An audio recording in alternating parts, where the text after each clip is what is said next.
Hey everybody, this is Lewis Speaks 2020, and today I want to talk to you about a couple of epiphanies that I have had recently.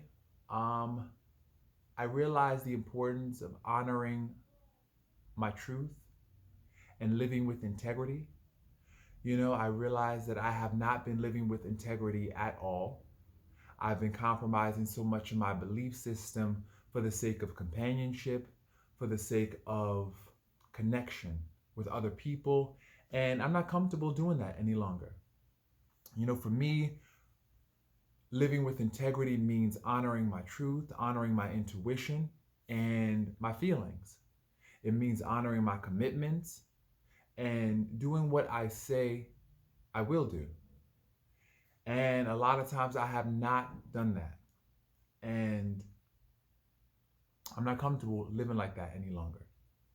I'm also not comfortable letting people who do so little for me control so much of my thought process.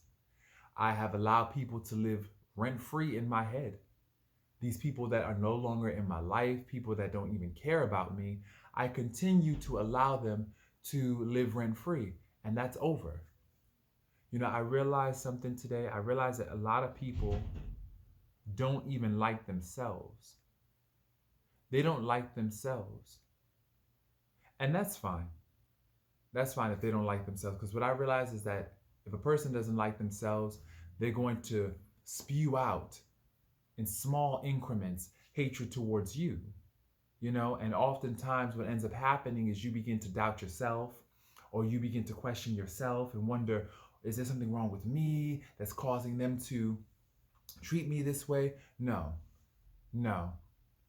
There's nothing wrong with you. I'm here to tell you that. There's nothing wrong with you, but rather these people projecting their own insecurities, their own war stories onto you, you know?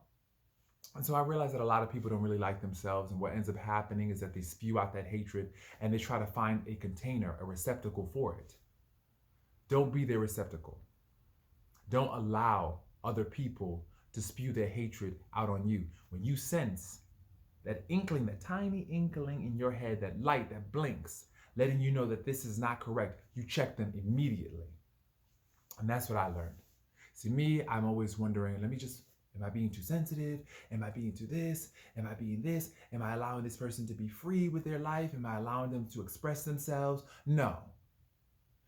If you expressing yourself means you disrespecting me, oh no, that's the end of your expression. It's like a quote that James Baldwin once said: if your freedom is rooted in my oppression, then we have a problem. you know and I'll give a little a direct, how you say, a change in that quote. If your, how you say, self-esteem or your freedom is rooted in my disrespect, then we can't have that. Then your freedom is revoked, because I'm not going to allow someone to disrespect me, because I know then it's going to be a problem. Then I'm going to have to come home to me and deal with my own feelings, deal with my own anger towards myself for allowing people to disrespect me. So we're going to stop that right at the door. So this is what I learned, kind of check people before they start to disrespect you. And you have to start loving on yourself hardcore, especially in this day and age, because people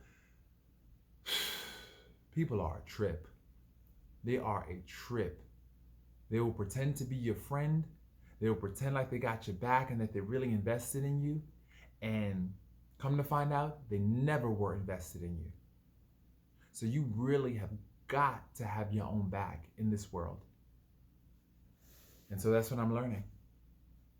And so, in addition to living with integrity, I'm learning to also be very sure of yourself and be very confident. Because people out here, they will try to undermine your confidence in order to feel superior to you, in order to make themselves feel better. I sit at a morning meeting at work, And I see this firsthand, how people try to deliberately undermine your expertise and your agency in order to feel better and feel superior. You know? So it's important that you, for one, validate yourself. You have to validate your ideas, validate your spirit, validate your existence, validate your right to be on this planet. You have a right to live here too. You are valuable. Don't ever let anyone tell you that you're not valuable, because you are very valuable. That's one. Two, you need to learn how to assert and protect your ideas. Anyone that tries to undermine them, try to poke holes in them, no, you have to advocate, assert, and protect your ideas, because if you don't advocate for your ideas, people will try to talk you out of yourself all the time. But you have to know who you are, know what you stand for, and make it work. Even if you're wrong, be right. Like me, even my wrong is right. That's the philosophy you got to have in this world. Even my wrong is right. So don't ever try to undermine. You know? The world wants to say a lot about vulnerability, but you can be vulnerable with people that you can trust. If there's no trust somewhere, it's very difficult to be vulnerable with people. So you have to learn how to protect yourself. Vulnerability is only reserved for those people who have demonstrated that they can be trusted. If they have not demonstrated that they can be trusted, keep your guards up. That's my philosophy. Everybody's talking about, well, that's an awful way to live. My thing is this: you have to know someone. As you're keeping your guards up, you assess who they are, and if they show you that they're good people, trustworthy, then gradually let out increments. You know, but if they're showing you that they're untrustworthy, that they're insecure, that they feel inadequate, that they suffer from feelings of worthlessness, that person is not trustworthy, because they'll do anything for approval and validation. And that is a dangerous person. Somebody that will do anything for approval, even cut your throat. So these are the lessons that I'm learning. And this is good. This is a wonderful process. You know, as I'm like settling in to my 30s, I'm starting to realize a lot is becoming clear. A lot about what I allowed myself to go through because of my father wound, because of mother wounds, because of trauma. You know, it's all becoming clear. And now I'm taking that information and I'm applying it into my life. And that's what you do in your 30s. You know, in your 20s, you gain. In your 30s, you begin to build with what you've gained. I've gained some lessons in my 20s, but now I'm taking those lessons and I'm really starting to flesh them out and shape them and mold them into something that's sustainable, something that I can apply into my everyday life. And that's where the change happens, in the application. So how do I plan on living with integrity? I'm going to keep my word. I'm going to honor my commitments to myself. To myself. Anything that I say that I want to do is already done. I've already got it. Because that's how you live with integrity. That's how you honor your truth. I'm going to honor my intuition. Anybody that don't feel right to me, anybody that don't feel good to me, I'm going to definitely get them out of my life instantly. So I encourage everybody out there to start living with integrity and start living their truth and their honesty. And also, in addition to that, I'll leave you with this final thought. Be real with yourself. If something's not working for you, if something is conflicting with your spirit, that's also a part of living with integrity. Because sometimes our feelings are not facts. They're just feelings. And so you need to learn how to